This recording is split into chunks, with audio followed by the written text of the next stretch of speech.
வணக்கம் quick learners. இப்போ Tamil Nadu election ரிசல்ட்டுக்கு அப்புறம் பார்த்தோம் அப்படின்னா நிறைய புது புது விஷயமாக நம்ம வந்து பார்த்துக்கிட்டு இருக்கோம். ஸோ இதெல்லாம் சார்ந்து நமக்கு காம்படிட்டிவ் எக்ஸாமில் டிஎன்பிஎஸ்சி, யூபிஎஸ்சி, எஸ்எஸ்சி, ரயில்வே இதெல்லாம் எந்த மாதிரியான கொஸ்டின்லாம் வந்து கேட்கலாம், அதான் நம்ம இப்போ வந்து டீட்டெயிலாக வந்து பார்க்க போகிறோம். ஓகே. ஸோ இப்போ நம்ம வந்து தொங்கு பாராளுமன்றம், ஹங் அசம்பிளி அப்படிங்காங்க. அப்படின்னா என்ன அப்படின்னு பார்த்தோம் அப்படின்னா, இப்போ வந்து மொத்தம் நம்ம தமிழ்நாட்டில் பார்த்தோம் அப்படின்னா 234 தொகுதி வந்து இருக்குது. இதில் வந்து 50% மேலே. ஸோ 50 அப்படின்னா பாதி 117. அப்போ அதுக்கு மேலே அப்படின்னா 117 + 1 118. இப்போ இதே மாதிரி தான் பார்த்தோம் அப்படின்னா வந்து எல்லா ஸ்டேட்டுக்குமே.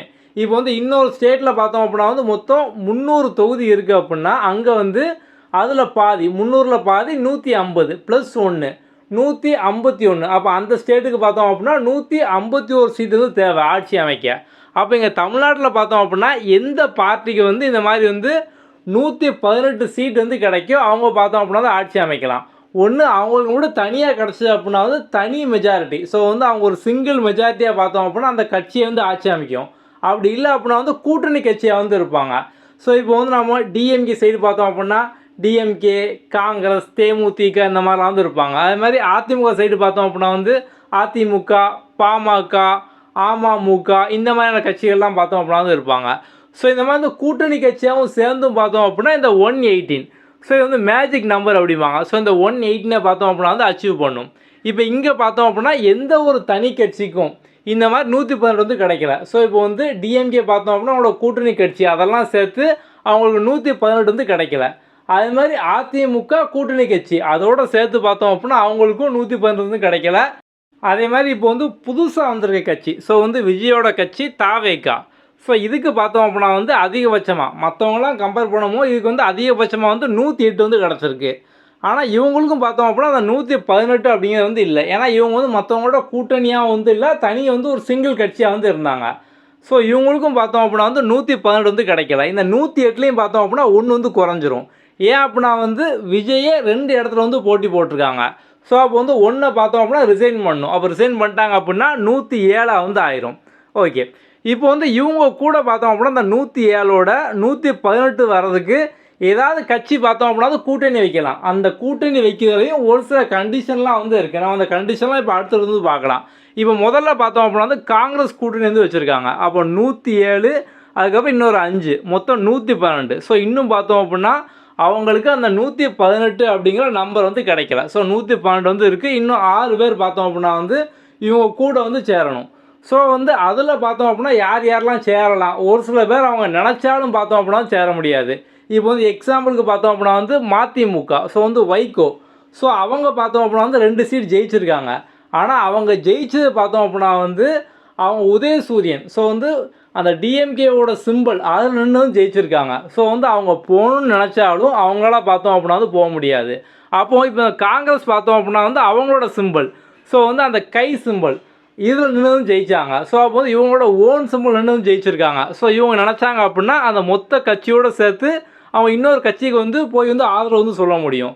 ஆனால் இந்த மாதிரி இந்த மதிமுக, ஸோ அவங்க பார்த்தோம் அப்படின்னா அவங்களோட சிம்பிளில் நிற்காமல் ஸோ உதயசூரியன் அந்த சிம்பிள் நின்று ஜெயித்தாங்க. அப்போ வந்து எக்ஸாம்பிளுக்கு அவங்க இப்போ போகணுன்னு நினச்சாலும் அவங்களால பார்த்தோம் அப்படின்னா வந்து போக முடியாது. இப்போ வந்து இன்னொரு சினாரியோ நிறைய பேருக்கு பார்த்தோம் அப்படின்னா தோணும். இப்போ வந்து தாவேக்காவுக்கு வந்து ஒரு 10 சீட்டு தான் வந்து கம்மியாக இருக்குது. காங்கிரஸ் வந்து கொஞ்சம் வந்துட்டாங்க. இன்னொரு 5-6 பேர் தான் வந்து தேவை. அப்போ வந்து இப்போ அதிமுகவில் பார்த்தோம் அப்படின்னா எடப்பாடி பழனிசாமி அவங்க தலைமையில் வந்து கூட்டணியோடு சேர்த்து 53 வந்து இருக்குது. இதில் வந்து அதிமுக மட்டும் பார்த்தோம் அப்படின்னா 47 பேர் வந்து இருக்காங்க. ஓகே. ஸோ இந்த 47 பேரில் வந்து ஒரு 5 பேரோ இல்லை வந்து ஒரு 10 பேரோ மட்டும் தாவேக்காவுக்கு ஆதரவு கொடுக்க முடியுமான்னு கேட்டிங்க அப்படின்னா கண்டிப்பாக வந்து கொடுக்க முடியாது. ஸோ ஏன் அப்படின்னு பார்த்தோம் அப்படின்னா ஒன்று மொத்த கட்சியோட காங்கிரஸ் அந்த மாதிரி பார்த்தோம்னா காங்கிரஸ் வந்து 5 சீட் ஜெயித்தாங்க. ஸோ அந்த 5 சீட்டு மொத்தமாக கட்சியோடு பார்த்தோம் அப்படின்னா ஆதரவு வந்து கொடுக்காங்க. அப்படி ஆதரவு கொடுத்தாங்க அப்படின்னா அது வந்து செல்லும், எந்த பிரச்சனையும் வந்து கிடையாது. இந்த மாதிரி வந்து ஒரு கட்சியில் வந்து ஒரு 5 பேர் 10 பேர் அந்த மாதிரிலாம் வந்து கொடுக்க முடியாது. அது எப்படி கொடுக்கலாம் அப்படின்னா 2/3 பங்கு. இப்போ வந்து எக்ஸாம்பிளுக்கு பார்த்தோம் அப்படின்னா அதிமுகவில் 47 பேர் வந்து வின் பண்ணியிருக்காங்க. இதில் பார்த்தோம் அப்படின்னா வந்து 2/3 பங்கு, அப்போது 32 எம்எல்ஏ. ஸோ வந்து 3ல் 2 பங்கு 32 எம்எல்ஏக்கு மேலே பார்த்தோம் அப்படின்னா வந்து டிவிகேக்கு சப்போர்ட் பண்ணணும். ஸோ இந்த மாதிரி அவங்க போய் சப்போர்ட் பண்ணணும். அந்த கட்சி ஃபுல்லாக வந்து விருப்பம் இல்லை, அந்த கட்சியில் வந்து ஆனால் கொஞ்சம் பேருக்கு வந்து விருப்பம் இருக்குது அப்படின்னா அவங்க வந்து 32 பேருக்கு மேலே. ஸோ மொத்த கட்சியாகவும் போகலாம். அப்படி இல்லை அப்படின்னா 2/3 பங்கு. ஸோ இதெல்லாம் எக்ஸாம் பாயிண்ட் ஆஃப் வியூவில் அடிக்கடி பார்த்தோம் அப்படின்னா கேட்டிருக்காங்க. ஓகே, அப்போ இந்த 2/3 பங்கு எம்எல்ஏ இவங்க மட்டுமே பார்த்தோம் அப்படின்னா வந்து ஆதரவு வந்து கொடுக்கலாம். சப்போஸ் இதுக்கு கம்மியாக ஒரு 15, 20, 28, 30 இந்த மாதிரிலாம் வந்து ஆதரவு கொடுக்கணும்னு நினச்சாங்க அப்படின்னா அவங்க ஆட்டோமேட்டிக்காக பார்த்தோம் அப்படின்னா வந்து தகுதி நீக்கம் டிஸ்குவாலிஃபை பார்த்தோம் அப்படின்னா வந்து ஆயிடுவாங்க. அவங்க நினச்சாலும் பார்த்தோம் அப்படின்னா வந்து பண்ண முடியாது. முன்னால் பார்த்தோம் அப்படின்னா ஸ்பிளிட் ப்ரொவிஷன். ஸோ வந்து 1/3, அதாவது ஒரு கட்சியில் ஜெயிச்சதுக்கப்புறம் 3ல் 1 பங்கு எம்எல்ஏ வெளியே வந்தாங்க அப்படின்னா அவங்களும் தகுதி நீக்கம் பண்ண முடியாது. அந்த மாதிரிலாம் வந்து இருந்துச்சு. அதெல்லாம் பார்த்தோம் அப்படின்னா 91ஆவது சட்டத்திருத்தம் இதுக்கப்புறம் பார்த்தோம் அப்படின்னா மாற்றிட்டாங்க. ஸோ வந்து இந்த அமெண்ட்மெண்ட் சட்ட திருத்தம் அப்படின்னா வந்து ஒன்றும் இல்லை. 1950 இப்போ வந்து இந்தியாவுக்கு முதல் சட்டம் எல்லாமே வந்துச்சு. அப்படி தான் 1950 நம்மளோட அரசியலமைப்பு வந்துச்சு. அதுக்கப்புறம் காலத்துக்கு தக்கன பார்த்தோம் அப்படின்னா சட்டத்தை வந்து மாற்றிக்கிட்டே வந்து இருந்தாங்க.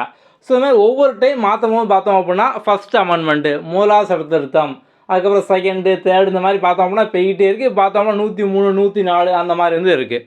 ஓகே, ஸோ அப்போ வந்து நம்ம சிம்பிளாக பார்த்தோம் அப்படின்னா வந்து இப்போ அந்த 1/3 வந்து கிடையாது. இப்போ வந்து 2/3. ஒருவேளை ஒரு கட்சி ஃபுல்லாக நினைக்கல, அந்த கட்சியில் இருக்கக்கூடிய கொஞ்சம் எம்எல்ஏ மட்டும் நினைக்காங்க அப்படின்னா ஸோ 3ல் 2 பங்கு. ஸோ அப்போ இப்போ அதிமுக மட்டும் நினைக்காங்க அப்படின்னா வந்து அதில் 32 எம்எல்ஏக்கு மேலே பார்த்தோம் அப்படின்னா வெளியே வந்து சப்போர்ட் பண்ணணும். இந்த மாதிரி வந்து கொஞ்சம் பேர் ஒரு 5 பேர் 10 பேர் அவங்க மட்டும் நினச்சாங்க அப்படின்னா அவங்களால வந்து டிஸ்குவாலிஃபை ஆயிடுவாங்க அப்படின்னும். அதான் வந்து ஆன்டி டிஃபெக்ஷன் லா அப்படிம்பாங்க, கட்சி தாவல் தடை சட்டம். ஸோ இந்த மாதிரிலாம் வந்து கட்சி இஷ்டத்துக்கு தாவக்கூடாது அப்படிங்கிற மாதிரி தான் கட்சி தாவல் தடை சட்டம் ஆன்டி டிஃபெக்ஷன் லா வந்து இருக்குது. நம்மளோட 10வது அட்டவணை நம்ம அரசியலமைப்பில் 10th ஷெடியூல் அதில் பார்த்தீங்க அப்படின்னா வந்து நமக்கு இது வந்து இருக்கும் ஆன்டி டிஃபெக்ஷன் லா அப்படிங்கிறது. ஸோ இதை பார்த்தோம் அப்படின்னா 52ஆவது சட்ட திருத்தம் இதில் வந்து கொண்டு வந்திருப்பாங்க. ஸோ வந்து 1985ல். இதுக்கு முன்னாடி இந்த மாதிரி சுச்சுவேஷன் வந்திருக்கான்னு கேட்டிங்க அப்படின்னா வந்து நம்ம தமிழ்நாட்டில் வந்து 2006ல். ஸோ அப்போ வந்து டிஎம்கே கவர்மெண்ட் வந்து இருந்தாங்க. ஸோ அப்போ வந்து அவங்களுக்கு இந்த மாதிரி சிங்கிள் மெஜாரிட்டியாக பார்த்தோம் அப்படின்னா 118 சீட் வந்து கிடச்சிருக்காது. 96 சீட் பார்த்தோம் அப்படின்னா வின் பண்ணியிருப்பாங்க. அப்போ வந்து காங்கிரஸோடு சேர்ந்து ஸோ அவங்களுக்கு வந்து இந்த மெஜாரிட்டி பார்த்தோம் அப்படின்னா கிடச்சிருக்கும். ஸோ வந்து இந்த சுச்சுவேஷன்லாம் பார்த்தோம் அப்படின்னா வந்து அப்போ முன்னாள் சிஎம்மாக இருந்த செல்வி ஜெயலலிதா ஸோ அவங்க பார்த்தோம் அப்படின்னா வந்து திமுகவை மைனாரிட்டி கவர்மெண்ட் அப்படிங்கிற மாதிரி நீங்கள் வந்து நியூஸ் பேப்பரில் படிச்சிருந்தாலோ அப்படி இல்லை அப்படின்னா வந்து அசம்பிளியில் ஸோ வந்து நிறைய இடத்துல பார்த்தோம் அப்படின்னா வந்து மைனாரிட்டி திமுக இந்த வார்த்தையை பார்த்தோம் அப்படின்னா வந்து பயன்படுத்திட்டு வந்து இருப்பாங்க. ஓகே, நம்ம வந்து இப்போ எக்ஸாம் பாயிண்ட் ஆஃப் வியூவில் எல்லா டேட்டாவும் எல்லா ஃபேக்ட்டும் நம்ம வந்து பார்த்துருக்கோம். அது மாதிரி பார்த்தோம் அப்படின்னா இப்போ வந்து இன்னொரு ஃபேக்ட். ஸோ வந்து ஒரு கோட்ஸ் பார்த்தோம் அப்படின்னா இப்போ வந்து அடிக்கடி வந்து நமக்கு இப்போ இந்த வாட்ஸ்அப் ஸ்டேட்டஸில் அதுக்கப்புறம் வந்து இன்ஸ்டாகிராம்லாம் பார்த்தோம்னா நிறைய பேர் வந்து போடுதாங்க. ஸோ வந்து ஆட்டுக்கு தாடியும் அதே மாதிரி வந்து நாட்டுக்கு ஆளுநரும் எதற்கு அப்படிங்கிற மாதிரி. ஸோ வந்து இப்போ ரெண்டுமே தேவையில்லை அப்படிங்கிற மாதிரி பார்த்தோம் அப்படின்னா ஒரு கோட்ஸ் வந்து வரும். ஸோ அந்த கோட்ஸ் வந்து யார் சொன்னாங்கன்னு பார்த்தோம் அப்படின்னா வந்து முன்னாள் முதலமைச்சர் ஸோ பேரறிஞர் அண்ணா. ஸோ அவங்க சொன்னது தான் ஆட்டுக்கு தாடியும் நாட்டுக்கு ஆளுநரும் தேவையில்லை அப்படிங்கிற மாதிரி. ஏன்னா இப்போ இந்த மாதிரியான ஒரு சில சுச்சுவேஷனில் பார்த்தோம் அப்படின்னா வந்து ஆளுநர் வந்து என்ன வந்து முடிவு பண்ணுறாரு. இப்போ வந்து இந்தியா லெவலில் பார்த்தோம் அப்படின்னா எப்படி பிரசிடெண்ட்டோ அது மாதிரி வந்து ஒவ்வொரு ஸ்டேட்டுக்கும் பார்த்தோம் அப்படின்னா கவர்னர் ஆளுநர். ஸோ அவங்களோட முடிவு தான் கடைசி அப்படிம்பாங்க. ஸோ அதனால தான் பார்த்தோம் அப்படின்னா இந்த மாதிரி சுச்சுவேஷனில் ஃபுல்லாக பார்த்தீங்க அப்படின்னா வந்து நமக்கு இந்த கோட்ஸ் நிறைய பேர் பார்த்தோம்னா பயன்படுத்துவாங்க. நம்ம தமிழ்நாட்டிலே பார்த்தோம் அப்படின்னா இப்போ இதுக்கு முன்னால் பார்த்தோம் அப்படின்னா வந்து ஆளுநர் RN ரவி வந்து இருந்தாங்க. ஸோ அப்பவும் இந்த கோட்ஸை பார்த்தோம் அப்படின்னா அடிக்கடி வந்து யூஸ் பண்ணுவாங்க. ஸோ இப்போ எக்ஸாம் பாயிண்ட் ஆஃப் வியூவில் பார்த்தோம் அப்படின்னா வந்து அது வந்து கேட்கலாம். ஸோ இந்த மாதிரியான இந்த பழமொழி அடிக்கடி சொன்னது யார் அப்படிங்கிற மாதிரி. ஓகே, ஸோ இந்த எல்லா ஃபேக்டரும் நோட் பண்ணி வச்சுக்கோங்க. நம்ம அடுத்தடுத்த அப்டேட்டில் பார்க்கலாம். Okay, thank you.